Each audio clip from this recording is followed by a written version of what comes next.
Night security at a closed industrial site is a strange kind of torture. Not the violent kind. Nothing dramatic ever happens. It's the slow torture of silence. The place I worked at was an abandoned insulation manufacturing plant somewhere outside Cleveland, Ohio. The company went bankrupt years ago, and the entire complex had been sealed up and left to rot. My job was simple. Sit in a reinforced security booth by the front gate, drink burnt coffee, and watch a wall of 16 bulky surveillance monitors connected to ancient analog cameras scattered around the factory. 16 monitors, 16 empty rooms, night after night. At first, the silence is relaxing. Then it becomes uncomfortable. Eventually, it becomes something else. Like the building itself is holding its breath. Most nights, nothing happened. But that night, something did. It was a little after 2 a.m. I remember the exact time because I had just poured another cup of coffee and was staring at monitor 12, the camera covering the far warehouse where finished products used to be stored. The place had been empty for years, just endless rows of metal shelving coated in thick gray dust. And then I saw something move. At first, it looked like a smear on the screen. The cameras were old, cheap analog units with cracked housings and foggy lenses. Moisture sometimes got inside them and caused weird distortions. I figured that's what it was. But this wasn't distortion. The shape had edges. It stood between two shelving units, darker than the surrounding static, like a human silhouette made entirely of television snow, thousands of tiny white dots crawling across a black outline. The signal crackled violently around it. I leaned forward. Probably interference, I muttered to myself. The booth was quiet, except for the low hum of the monitors. I reached for my radio to call maintenance in the morning about camera 12. My eyes left the screen for maybe 1 second. When I looked back, the warehouse was empty. No shape, no interference, just dusty shelves. I frowned. Then something on the wall of monitors caught my attention. Monitor 10, the central corridor, 200 meters closer to my booth. The figure was standing there now, perfectly still. The static around it was worse this time, thick waves of distortion pulsing outward from its body. A chill crept up my spine. "How the hell did you get there?" I whispered. No doors had opened, no alarms had triggered, and if someone had walked through the building, the dust on the floor would have exploded into clouds. But on the screen, the dust remained perfectly still. I stared harder. My eyes burned from the dry air. Then I blinked, just once. The moment my eyelids closed and opened again, the figure was gone from monitor 10, and now it stood on monitor 8. My stomach dropped. That camera covered the hallway just outside the main production floor. Much closer. Way too close. The static wasn't just interference anymore. It was aggressive, violent, like electricity was crawling across the screen. My brain, trained for years in security systems and wiring layouts, began racing through possibilities. Someone hacking the feed? Impossible. These cameras were analog, no network connection. Faulty wiring? Maybe. But something didn't add up. The figure wasn't moving through the factory. It wasn't walking. It was jumping. From camera to camera. Always forward. Always closer. And every time it moved, I had blinked. The realization hit me like ice water. The thing wasn't inside the building. It was inside the camera system. A parasitic electrical anomaly, a concentrated mass of interference feeding off the surveillance network. Every blink I made created a fraction of a second where the camera's exposure adjusted automatically. A tiny optical reset, a microscopic gap in observation. And in that gap, the thing jumped to the next node in the cable network. Closer. Closer. My throat went dry. "Don't blink," I whispered to myself. My eyes started burning almost immediately. Monitor 8 flickered violently. The plastic casing of the monitor in front of me began to smoke. I'm not exaggerating. Smoke. The entity was drawing power from the system, pulling electricity through the coaxial cables and concentrating it inside the camera circuits. It was getting stronger. My vision blurred, tears formed in my eyes. The pain became unbearable. And finally, I blinked. A loud crack echoed inside the booth. Monitor 8 went black. The figure appeared on Monitor 4, the lobby, 30 meters of cable from my booth. On the screen, the silhouette had grown huge, filling nearly the entire frame. Its face, or whatever passed for one, pressed against the camera lens.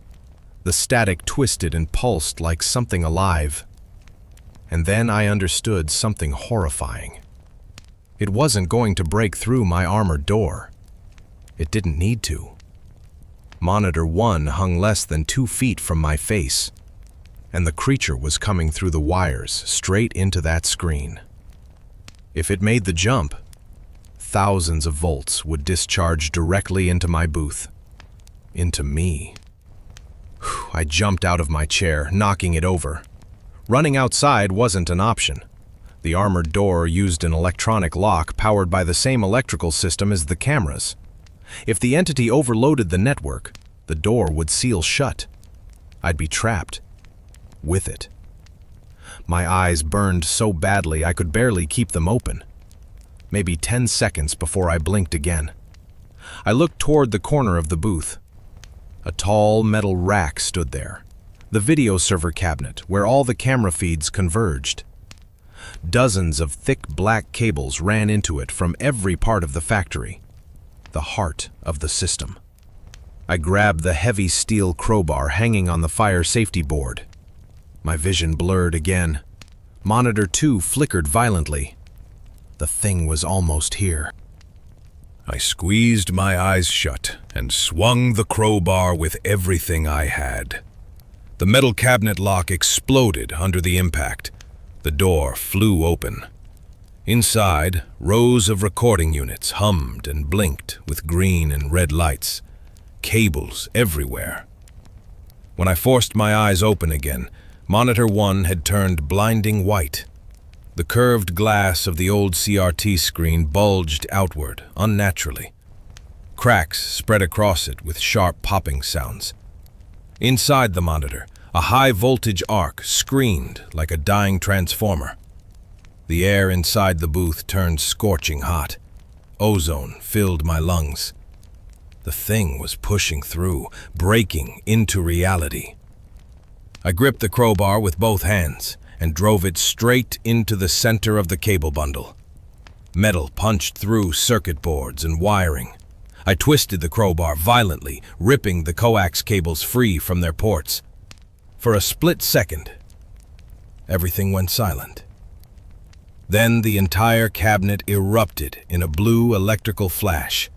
A deafening bang shook the booth. Backup batteries screamed and died. All 16 monitors shut off instantly. The bulging glass of Monitor 1 shattered outward onto the desk with a sharp crash, releasing a cloud of thick, black smoke. Darkness swallowed the room. Complete silence. I collapsed onto the floor, still holding the crowbar, my lungs dragging in huge gulps of air. The threat was gone. The network had been destroyed. Without cables, without cameras, without circuits to travel through. The thing had nowhere to exist. It dissolved back into what it had always been. Static electricity. The day shift arrived at sunrise. I handed them the keys, showed them the destroyed server rack, and submitted my resignation on the spot. The company deducted the cost of the damaged equipment from my final paycheck. Honestly, worth every dollar. These days, I work security at open parking lots. No buildings, no cameras, just cars and streetlights. Because I learned something that night. If you stare long enough at a monitor showing an empty building, Eventually, that monitor starts staring back, and every time you blink, it gets closer. I'm a simple guy. I drive heavy rigs across state lines, fix my own engines, and believe only in things that can be measured, repaired, or hit with a wrench. Ghost stories? Never bought into them. So when my grandfather's old log house in rural Montana ended up in my name after he died, I didn't get sentimental about it. My plan was simple. Drive out for the weekend, patch the leaking garage roof, haul away the junk, put the property up for sale. That was it. My grandfather had been a hard man, the kind who lived alone for decades and trusted no one. The house reflected that perfectly. In the hallway, hanging on a crooked nail, was his old oil-stained canvas work coat. The fabric was so stiff with years of grime, it practically stood upright on its own. Underneath it sat his massive rubber work boots, the kind farmers wear in knee-deep mud. I didn't bother touching them that first day, just walked past them while carrying my tools inside. I had brought a 50-liter propane tank with a roofing torch to fix the garage the next morning. Didn't want anyone stealing it overnight, so I rolled the tank inside and left it near the entrance. By evening, I had the wood stove going. The house warmed slowly, the logs cracking in the firebox while wind outside. I made myself a mug of strong black tea and sat at the kitchen table, going over the next day's work in my head. For the first time all day, I relaxed. That's when I heard it. Shirk. A slow scrape. Then again. Shirk. Shirk. Heavy. Rhythmic.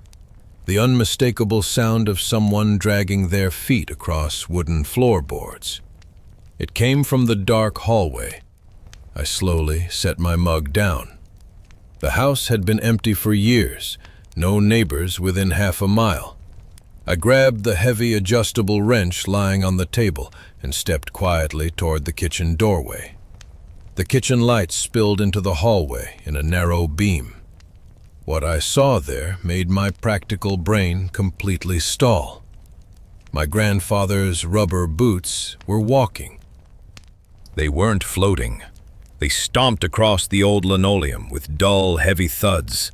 Step, step, step. And above them, the canvas coat stood upright. The sleeves were lifted slightly, like arms ready to grab something. The fabric wasn't hanging loose. It was stretched tight, like it was wrapped around a body made of solid muscle. But above the collar, there was nothing, just empty air. My fingers tightened around the cold steel wrench. This wasn't some cheap ghost story nonsense. The air in the hallway had a thick, metallic smell. Ozone. The same smell you get right before lightning hits. Every hair on my arms stood up as if the entire house was charged with static electricity. My brain started doing what it always does, analyzing, breaking things down, finding the mechanics. And suddenly the picture clicked together. The clothes weren't alive. They were caught in something else. A kinetic vacuum, a gravitational pull, something invisible pulling objects forward, anything that carried static charge, shape, and the scent of the old owner. Slowly, relentlessly. I turned my head toward the corner of the kitchen. That's when I noticed it. The old wooden cellar hatch. It was open, just slightly, and from the dark opening came a freezing, unnatural draft. The basement wasn't just cold. It felt wrong, like the air itself had weight. Like something down there was pulling the entire house inward, the way an industrial vacuum pulls debris through a pipe. Everything that still carried traces of my grandfather, his coat, his boots, was being dragged toward it. And me? Same blood, same build, probably smelled enough like him to trigger the same pull. The coat suddenly jerked forward, fast. I swung the wrench. The metal struck the canvas with a loud smack, but the coat felt like hitting solid wood. In the next instant, the sleeves wrapped around my ribs. The pressure was unbelievable. I heard something inside my chest crack.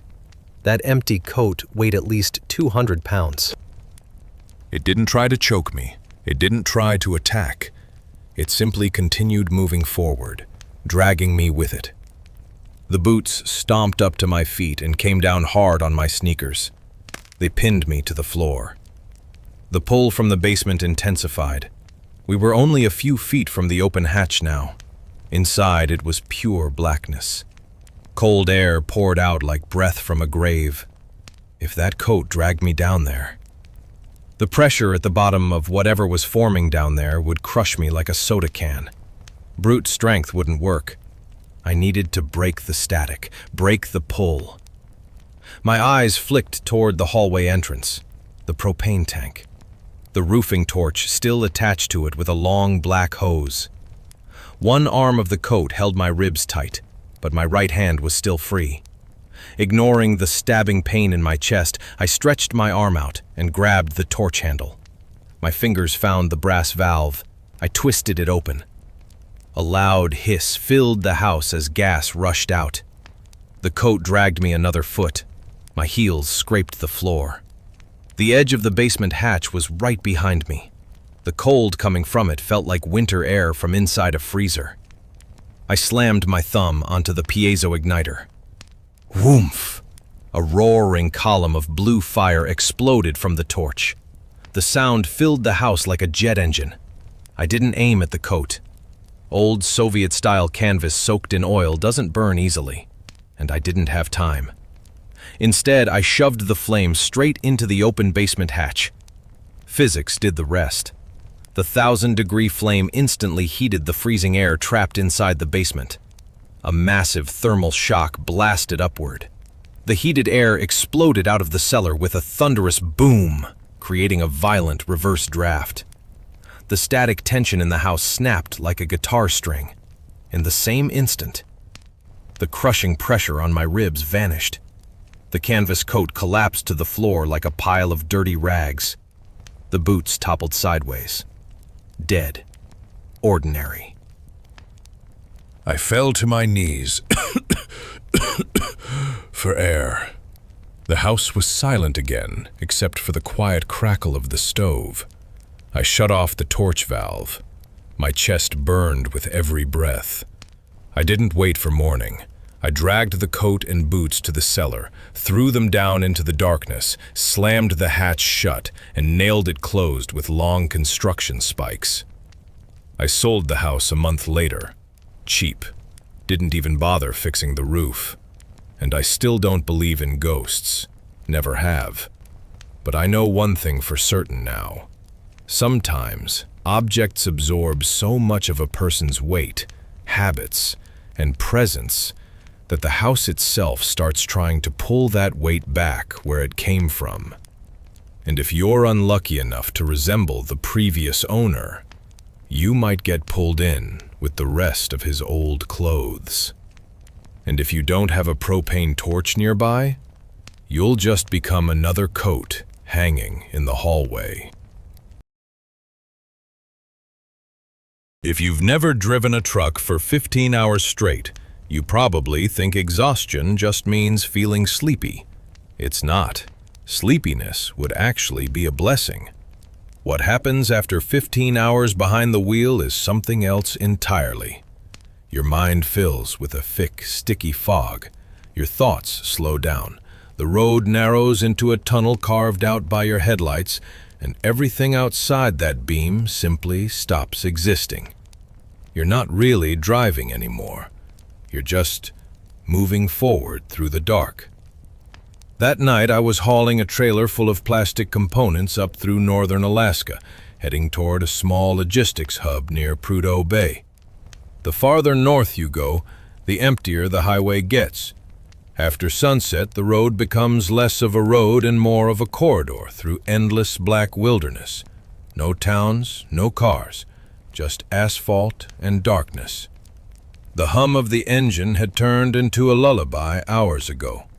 I had already downed 2 energy drinks, but they weren't helping anymore. They didn't wake me up, they just made my heart pound like a broken metronome. It was around 1 a.m., about 75 miles left to my destination.